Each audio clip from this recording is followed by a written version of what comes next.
Sentence structures. There are three types of sentence structures: simple, compound, and complex. It's important to use each of these structures because it makes our writing more engaging for the reader. Simple sentences. A simple sentence has one independent clause. That is, it has a subject, it has a verb, and it is a completed thought. Here's an example of a simple sentence. Grace opened the door. It has one subject and one verb. Sometimes simple sentences have a compound subject, like in this sentence. The table and chairs need to be cleaned. Simple sentences can also have a compound verb. For example, the boy smiled and nodded. Here is another simple sentence.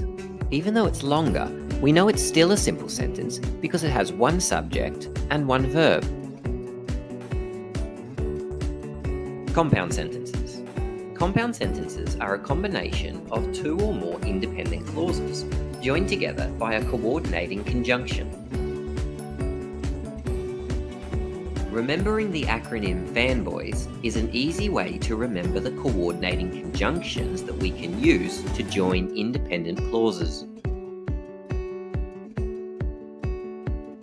Here are two simple sentences. Grace opened the door. She looked outside.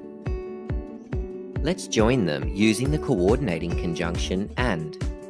We have created a compound sentence. Grace opened the door and she looked outside. The sentence has two independent clauses. That is, both clauses are a completed thought with a subject and a verb. Here are some other compound sentences. They each have more than one independent clause and are joined by a coordinating conjunction. Complex sentences. Complex sentences are composed of an independent clause and a dependent clause. Dependent clauses are not completed thoughts. Here is a complex sentence. When he won the award, everyone cheered.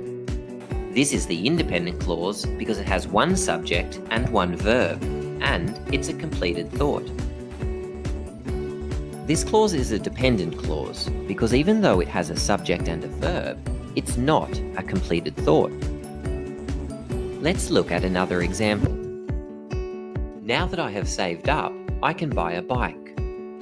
This is an independent clause because it has one subject, one verb, and is a completed thought. This is a dependent clause because it's not a completed thought. The dependent clause can go at the end of the sentence, like this, or it can go first in the sentence, like this. Notice that if the dependent clause begins the sentence, we use a comma to separate the clauses. See if you can work out the structure of these sentences. Carl knew lots about monkeys. That's right, it's a simple sentence. It has one subject and one verb. Let's try another one. Although Matt was running late, he seemed relaxed.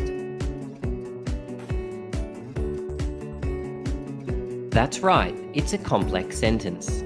It has an independent clause, which is a completed thought, and a dependent clause, which isn't a completed thought. One more. He was hungry, so he ate.